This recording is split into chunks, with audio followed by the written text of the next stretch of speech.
How to fix your entire life in one day. If you're anything like me, you think New Year's resolutions are stupid. Because most people go about changing their lives in the completely wrong way. They create these resolutions because everyone else does. We create a superficial meaning out of status games, but they don't meet the requirements for true change, which goes a lot deeper than convincing yourself you're going to be more disciplined or productive this year. If you're one of these people, I'm not here to talk down on you. I tend to be a bit harsh in my writing. I've quit 10x more goals than I've achieved. I think that should be the case for most people. But the fact that people try to change their lives and utterly fail almost every time holds true. However, as much as I think New Year's resolutions are stupid, it's always wise to reflect on the life you hate so you can launch yourself towards something that much better, as we will discuss. So whether you want to start the business, transform your body, or take the risk toward a more meaningful life without quitting after 2 weeks, I want to share 7 ideas you probably haven't heard before on behavior change, psychology, and productivity so you can do just that in 2026. This will be comprehensive. This isn't one of those letters that you read through and forget about. This is something you will want to bookmark, take notes on, and set aside time to think about. The protocol at the end, to dig deep into your psyche and uncover what you truly want in life, will take about a full day to complete, with effects that last far longer than that. Let's begin. You aren't where you want to be because you aren't the person who would be there. When it comes to setting big goals, people tend to focus on one of the 2 requirements for success. Changing your actions to make progress toward the goal, least important, second order. Changing who you are so that your behavior naturally follows, most important, first order. Most people set a surface-level goal, hype themselves up to remain disciplined for the first few weeks, then go back to their old ways without much struggle, because they were trying to build a great life on a rotting foundation. If this doesn't make sense, let's run through an example. Think of somebody successful. It can be a bodybuilder with a great physique, a founder/CEO worth hundreds of millions, or a charismatic dude who can chat up a group without a shred of anxiety entering his mind. Do you think the bodybuilder has to grind to eat healthy? Does the CEO have to discipline themselves to show up and lead the team?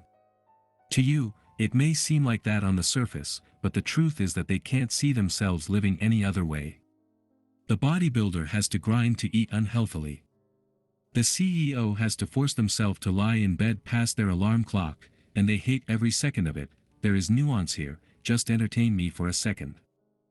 To some people, my own lifestyle seems a bit extreme and disciplined. To me, it's natural, and I don't say that to contrast it with any other kind of lifestyle. I simply enjoy living this way. When my mom tells me that I should take a break, go out, and have some fun, I hold my tongue from telling her, if I weren't having fun, why would I be doing what I'm doing? This next sentence may sound simple, but it is baffling how many people don't get it. If you want a specific outcome in life, you must have the lifestyle that creates that outcome long before you reach it. If someone says they want to lose 30 pounds, I often don't believe them. Not because I don't think they are capable, but because there are too many times when that same person says, I can't wait until I'm done losing weight so I can start to enjoy life again. I hate to break it to you, but if you don't adopt the lifestyle that led to you losing the weight, for life, and find a reason with a higher gravitational pull than the one tying you to your previous ways, then you will go straight back to where you started, and you can unhappily say that you wasted the resource you will never get back, time. When you truly change yourself, all of your habits that don't move the needle toward your goal become disgusting, because you have a deep and profound awareness of what kind of life those actions compound into. You are okay with your current standards because you are not fully aware of what they are or what they lead to. We will discuss how to uncover this, but we need to build up to that. You say you want to change. You say you want to become financially free and get healthy, but your actions show otherwise for a reason. And it goes a lot deeper than you think. 2. You aren't where you want to be because you don't want to be there. Trust only movement. Life happens at the level of events, not of words. Trust movement. Alfred Adler. If you want to change who you are, you must understand how the mind works so that you can start to reprogram it. The first step to understanding the mind is to understand that all behavior is goal-oriented. It's teleological. When you think about it, this is kinda obvious, but when we dig into it, most people don't want to hear it. You take a step forward because you want to reach a certain location. You scratch your nose because you want to make the itch go away. Those ones are clear, but most of the time, your goals are unconscious. You may not realize that when you sit on the couch in the middle of the day, you are trying to burn time before your next responsibility, as one simple example. On an even more unconscious and complex level, you pursue goals that can harm you, but you justify your actions in a way that is socially acceptable and doesn't make you seem like a loser. As an example, if you can't stop procrastinating your work, you may justify it with the fact that you lack discipline, but in reality, you are attempting to achieve a goal like you always are. In this case, that goal could be to protect yourself from the judgment that comes from finishing and sharing your work. If you say you want to quit your dead-end job, but stay in it without any real reason, you may start to think you don't have enough courage, or that you were never really a risk taker, but the truth is that you are pursuing the goal of safety, predictability, and an excuse to not look like a failure to everyone else in your life who sees working a dead-end job as a sign of success. The lesson here is that real change requires changing your goals. I don't mean setting some surface-level goal, because the act of doing that serves an unconscious goal that is actually harming you. That's been ran through enough in the productivity space. I mean changing your point of view. Because that's what a goal is. A goal is a projection into the future that acts as a lens of perception which allows you to notice information, ideas, and resources that aid in you achieving that goal. Now let's dig a bit deeper, because if you don't understand this, it only becomes more difficult to get out. I send out letters like these 1-2x a week. If you don't want to miss them, join here. You can also read my book free, other letters, etc. 3. You aren't where you want to be because you're afraid to be there. The important thing for you to remember is that it does not matter in the least how you got the idea or where it came from. You may never have met a professional hypnotist. You may never have been formally hypnotized.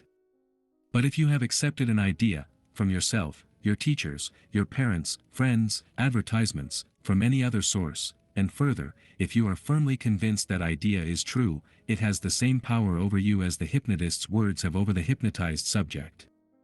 Maxwell Maltz. Here's how you become who you are today, and how you will become who you will be tomorrow.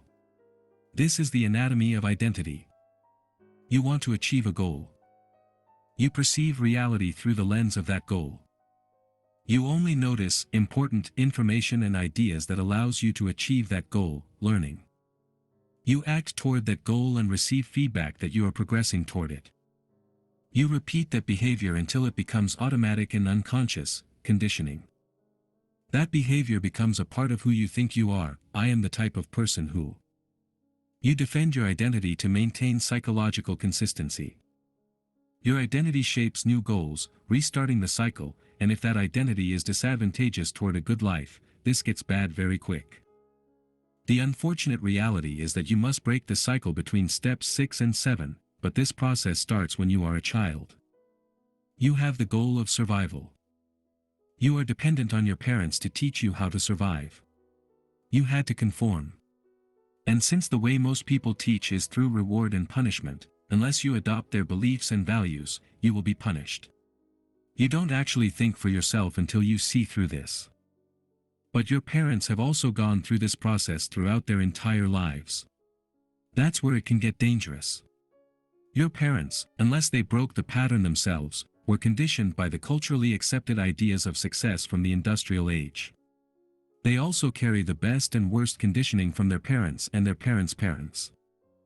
To take it a layer deeper, once you fulfill your physical survival needs, which is quite easy to do in today's world, you're practically born into safety. You start to survive on the conceptual or ideological level. You may not try to protect and reproduce your body, but you absolutely protect and reproduce your mind. It's not difficult to see the war of ideas on the internet, and the participants are individual and group identities. When your body feels threatened, you go into fight or flight. When your identity feels threatened, the same thing happens. If you are heavily identified with a political ideology, by the process we talked about just before, you will feel threatened when someone challenges your beliefs. You literally feel the stress. You feel, emotionally, like you were just slapped in the face. Since most people don't analyze their emotions for truth, you tend to get stuck in echo chambers and double down on claims that harm yourself and others. If you were raised in a religious household, and did not think for yourself, you will fight and attack others who threaten your psychological safety within that little bubble. The same thing happens when you unconsciously see yourself as a lawyer, a gamer, or somebody else who would not take the actions to achieve a better life. For, the life you want lies within a specific level of mind. The mind evolves through predictable stages over time. When you're born, you're like a little survival sponge that absorbs whatever beliefs you can, which are heavily dictated by your culture, so that you can feel safe and secure. And if you don't be careful, your mind may crystallize and it may make it difficult to live a meaningful life. This has been documented enough in models like Maslow's hierarchy, Grutter's stages of ego development, spiral dynamics, and integral theory, each building off of one another, but it's also not difficult to observe in society. I've talked about these many times, and synthesized them into my own Human 3.0 model. With various AI prompts to uncover your level of development and a path forward, open in a tab to read after if you'd like, but here's the 80-20 of the 9 stages of ego development as a refresher, because repetition helps reveal things you didn't notice before, and there are new people reading these letters. Impulsive, no separation between impulse and action. Black and white thinking. I.e., a toddler hits when angry because the feeling and the behavior are the same thing. Self-protective, the world is dangerous and you learn to look out for yourself. I.e., a kid learns to hide report cards, lie about chores, and figure out what adults want to hear.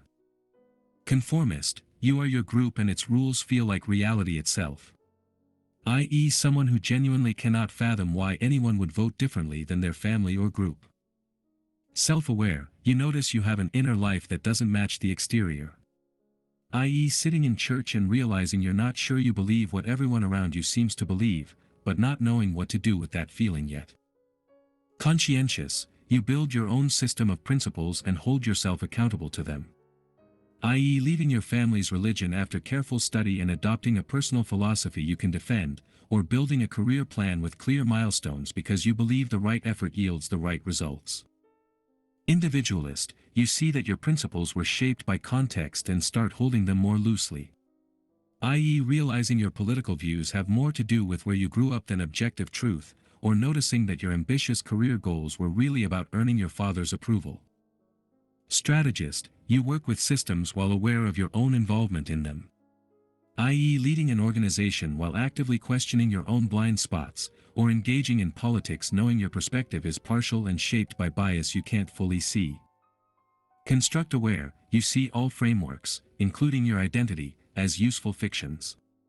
I.e., holding your spiritual beliefs with metaphorically not literally, knowing the map is not the territory, or watching yourself play the role of founder or thought leader with a kind of gentle amusement. Unitive, separation between self and life dissolves. I.e., work, rest, and play feel like the same thing. There's no one left who needs to become something, just presence responding to what arises. For most people reading this, I would assume you hover between 4 and 8, which is a huge gap. Those closer to 8 are reading this are doing so to either learn something or pass time in a non-destructive way. Those closer to 4 are really looking for a change. You feel like you are meant for more, but you can't make sense of everything yet, because there's obviously a lot at play. The good thing is, it doesn't really matter what stage you are in, because moving through any of them follows a pattern. Intelligence is the ability to get what you want out of life. The only real test of intelligence is if you get what you want out of life. Naval Ravikant. There is a formula for success. One ingredient is agency. One ingredient is opportunity, which many people like to mistake as privilege, because they're the other ingredients. The last ingredient is intelligence. If you have high agency but low opportunity, it doesn't matter how likely you are to act toward a goal, because it isn't a goal that will bear much fruit. If you have opportunity and agency but low intelligence, then you will never be fully able to benefit from that opportunity. First, we've talked about agency before here. In terms of opportunity, I can't tell you to change your physical location, but if you don't see the abundance of digital opportunity right in front of you, I don't know what to tell you. With that said, I want to focus on what intelligence is in the context of these two other ingredients and this letter. For that, we look to cybernetics. Cybernetics comes from the Greek word kybernetikos, which means to steer or good at steering. It's also known as the art of getting what you want. So, if Naval's definition of intelligence is getting what you want out of life, understanding cybernetics helps you do that much faster. Cybernetics illustrates the properties of intelligent systems. To have a goal. Act toward that goal. Sense where you are. Compare it to the goal. And act again based on that feedback. You can judge intelligence based on the system's ability to iterate and persist with trial and error. A ship blown off course that corrects toward its destination. A thermostat sensing a change in heat and turning on. The pancreas excreting insulin after blood glucose spikes. What does this have to do with getting what you want out of life? Everything. Acting, sensing, comparing, and understanding the system from a meta perspective is fundamental to high intelligence, with the definition we are using here. High intelligence is the ability to iterate, persist, and understand the big picture. The mark of low intelligence is the inability to learn from your mistakes. Low intelligence people get stuck on problems rather than solving them. They hit a roadblock and quit. Like a writer who fails to build a readership and quits because they lack the ability to try new things, experiment, and figure out a process that works for them. To think that there isn't an effective process you can create is verifiably false, no matter your limiting beliefs, hence being low intelligence. High intelligence is realizing any problem can be solved on a large enough timescale. The reality is that you can achieve any goal you set your mind to. Intelligence is realizing that there is a series of choices you can make which lead to achieving the goal you want. You understand that ideas are hierarchical and that you can't go from Papyrus to Google Docs in one fell swoop. Even if that goal is impossible right now, you simply don't have the resources, which may be invented over the next few years, to achieve that thing. When I talk about goals, and as I will continue repeating, I am not speaking from the typical lens of self-help, although that's a helpful lens to adopt at times. I am speaking from the lens of teleology or the Greek cosmos, that everything serves a purpose. That everything is a part of a greater whole. Goals determine how you see the world. Goals determine what you consider success or failure. You can try to enjoy the journey, but if you pursue the wrong goal, you will not enjoy it. Your mind is the operating system for reality. That system is composed of goals. For most people, those goals are assigned to them. Programmed like lines of code in your psyche. Go to school. Get the job. Get offended. Play victim. Retire at 65. A known path that doesn't work. To become more intelligent, you must reject the known path. Dive into the unknown. Set new, higher goals to expand your mind. Embrace the chaos and allow for growth. Study the generalized principles of nature. Become a deep generalist. I understand this may not be the traditional definition of intelligence, but that sequence of steps leads to an extraordinary level of connections in your brain, leading to what we would observe as an intelligent person. Pair that with agency and you've got a winner. That leads us into the next section perfectly. 6. How to launch into a completely new life, in one day. The best periods of my life always came after a period of getting absolutely fed up with the lack of progress I was making. How do you dig into your mind? How do you become aware of your conditioning?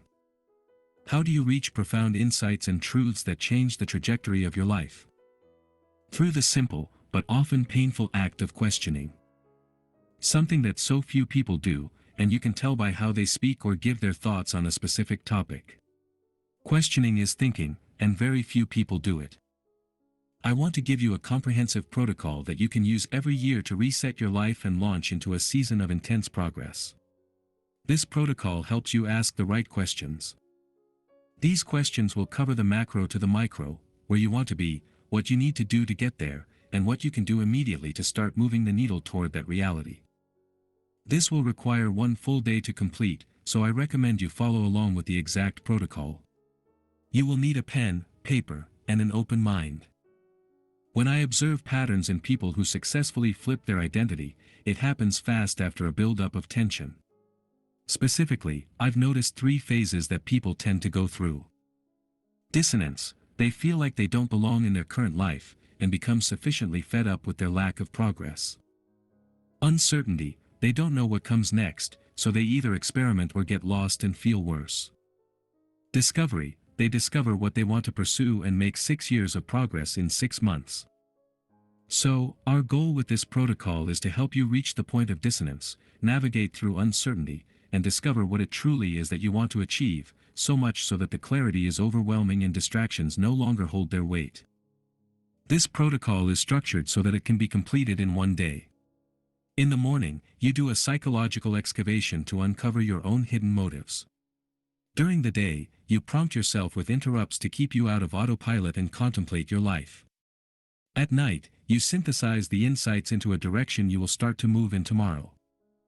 I cannot guarantee that this will work for everyone, because I cannot guarantee that everyone reading this is in the right chapter of their own story that would make these points impactful. You can't place the climax at the start of the book and expect it to be interesting. Part 1, Morning, Psychological Excavation, Vision and Antivision. First, we must create a new frame, or lens of perception, for your mind to operate from. This is like creating a new shell, leaving your old one, and slowly growing into it over time. It won't feel like it fits at first. That's a good thing. Set aside 15 to 30 minutes, the length of one YouTube video, you can do it, to think about and answer these questions. Do not attempt to outsource this contemplation to AI. I want you to break past the limiter that is on your mind. If you can't answer these immediately, come back to them later. What is the dull and persistent dissatisfaction you've learned to live with? Not the deep suffering, but what you've learned to tolerate. If you don't hate it, you will tolerate it. What do you complain about repeatedly but never actually change? Write down the 3 complaints you voiced most often in the past year. For each complaint, what would someone who watched your behavior, not your words, conclude that you actually want? What truth about your current life would be unbearable to admit to someone you deeply respect? Those questions are meant to make you aware of the pain in your current life.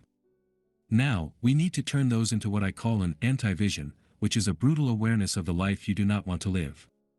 That way, you can use that negative energy to aim your efforts in a positive direction and act from a place of intrinsic motivation. If absolutely nothing changes for the next 5 years, describe an average Tuesday. Where do you wake up? What does your body feel like? What's the first thing you think about? Who's around you? What do you do between 9 a.m. and 6 p.m.? How do you feel at 10 p.m.? Now do it, but for 10 years. What have you missed? What opportunities closed? Who gave up on you? What do people say about you when you're not in the room? You're at the end of your life. You lived the safe version. You never broke the pattern. What was the cost? What did you never let yourself feel, try, or become? Who in your life is already living the future you just described? Someone 5, 10, 20 years ahead on the same trajectory. What do you feel when you think about becoming them? What identity would you have to give up to actually change? I am the type of person who, what would it cost you socially to no longer be that person? What is the most embarrassing reason you haven't changed? The one that makes you sound weak, scared, or lazy rather than reasonable. If your current behavior is a form of self-protection, what exactly are you protecting? And what is that protection costing you? If you answered those truthfully, and if you are in the right chapter of your life, you will feel a deep sense of dis-ease and possibly disgust for how you are currently living. Now, we need to orient that energy in a positive direction. We need to create a minimum viable vision, because your vision is like a product. It starts out unclear, but with time and experience, it grows stronger and more potent. Forget practicality for a minute. If you could snap your fingers and be living a different life in 3 years, not what's realistic, what you actually want. What does an average Tuesday look like? Same level of detail as question 5. What would you have to believe about yourself for that life to feel natural rather than forced? Write the identity statement, I am the type of person who. What is one thing you would do this week if you were already that person? Answer all of those first thing in the morning tomorrow. Part 2, throughout the day, interrupting autopilot, breaking unconscious patterns. These journaling exercises are cute, but we want real change. Frankly, that's not going to happen if you don't break the current unconscious patterns that are keeping you the same. Throughout the day, I want you to contemplate on everything you journaled in part 1. Beyond that, I don't want you to forget to contemplate. Please take this seriously. You aren't going to change by doing the same thing for the rest of your life. You need to consciously force a pattern break. Take the time right now to create reminders or calendar events in your phone. Include the question in the reminder or event so that you can immediately start thinking about it. The more random and non-conflicting with your schedule there are, the better. 11 a.m. What am I avoiding right now by doing what I'm doing? 1:30 p.m. If someone filmed the last 2 hours, what would they conclude I want from my life? 3:15 p.m. Am I moving toward the life I hate or the life I want? 5 p.m. What's the most important thing I'm pretending isn't important? 7:30 p.m. What did I do today out of identity protection rather than genuine desire? Hint, it's most things you do. 9 p.m. When did I feel most alive today? When did I feel most dead? To add a bit more fuel to the fire, schedule these questions during times where you are either commuting, walking, or lying around. What would change if I stopped needing people to see me as the identity you wrote in question 10? Where in my life am I trading aliveness for safety? What's the smallest version of the person I want to become that I could be tomorrow? Part 3, Evening, Synthesizing Insight, Entering a Season of Progress. If you followed that process, I would be surprised if you didn't have at least one profound insight that could alter the course of your life. Now, we need to make those known, integrate them into who we are, and act on them to begin solidifying our journey to a new level of mind. After today, what feels most true about why you've been stuck? What is the actual enemy? Name it clearly. Not circumstances. Not other people. The internal pattern or belief that has been running the show. Write a single sentence that captures what you refuse to let your life become. This is your anti-vision compressed. It should make you feel something when you read it. Write a single sentence that captures what you're building toward, knowing it will evolve. This is your vision MVP. Lastly, we need to create goals. Again, these aren't goals that you set for the sake of achievement, because goals are just projections. They are unreliable and make you feel bound to something that will inevitably change. Instead, think of goals as a point of view. A lens that you can exchange to enter the right state of mind to perform the action that will lead away from the life you don't want. Do not worry about some kind of finish line, because as we will find, it doesn't exist. Enjoyment is found in progress. 1 year lens. What would have to be true in 1 year for you to know you've broken the old pattern? One concrete thing. 1 month lens. What would have to be true in 1 month for the 1 year lens to remain possible? Daily lens. What are 2 to 3 actions you can time block tomorrow that the person you're becoming would simply do? That was a lot. Hopefully it was helpful. But we have one last piece to lock it all in. Stick with me. 7. Turn your life into a video game. The optimal state of inner experience is one in which there is order in consciousness. This happens when psychic energy, or attention, is invested in realistic goals, and when skills match the opportunities for action. The pursuit of a goal brings order and awareness because a person must concentrate attention on the task at hand and momentarily forget everything else. Mihai Csikszentmihalyi. You now have all of the components that lead to a good life. Now, it may be helpful to organize all of your insights into one coherent plan. Pull out a new page and write down these 6 components. Anti-vision. what is the bane of my existence, or the life I never want to experience again? Vision, what is the ideal life that I think I want and can improve as I work toward it? 1-year goal, what will my life look like in 1 year time, and is that closer to the life I want? 1-month project, what do I need to learn? What skills do I need to acquire? What can I build that will move me closer to the 1-year goal? Daily levers, what are the priority, needle-moving tasks that bring my project closer to completion? Constraints, what am I not willing to sacrifice to achieve my vision from the ground up? Why is this so powerful? Because these components literally create your own little world. If you are meant to pursue this hierarchy of goals at this stage of your life, you will have no other option but to become obsessed. You will feel the pull to something greater. You will not see anything else as an option. You turn your life into a video game. Because games are the poster child for obsession, enjoyment, and flow states. They have all the components that lead to focus and clarity, so if we reverse engineer what those components are, we can live in a state of deeper enjoyment, less distractions, and more success. Your vision is how you win. At least until the game evolves. Your anti-vision is what's at stake. What happens if you lose or give up? Your 1-year goal is the mission. This is your sole priority in life. Your 1-month project is the boss fight. How you gain XP and acquire loot. Your daily levers are the quests. The daily process that unlocks new opportunities. Your constraints are the rules. The limitations that encourage creativity. All of these act as a concentric set of circles, like a force field, that guard your mind from distractions and shiny objects. The more you play the game, the stronger this force becomes, and soon enough it becomes who you are, and you wouldn't have it any other way. Dan.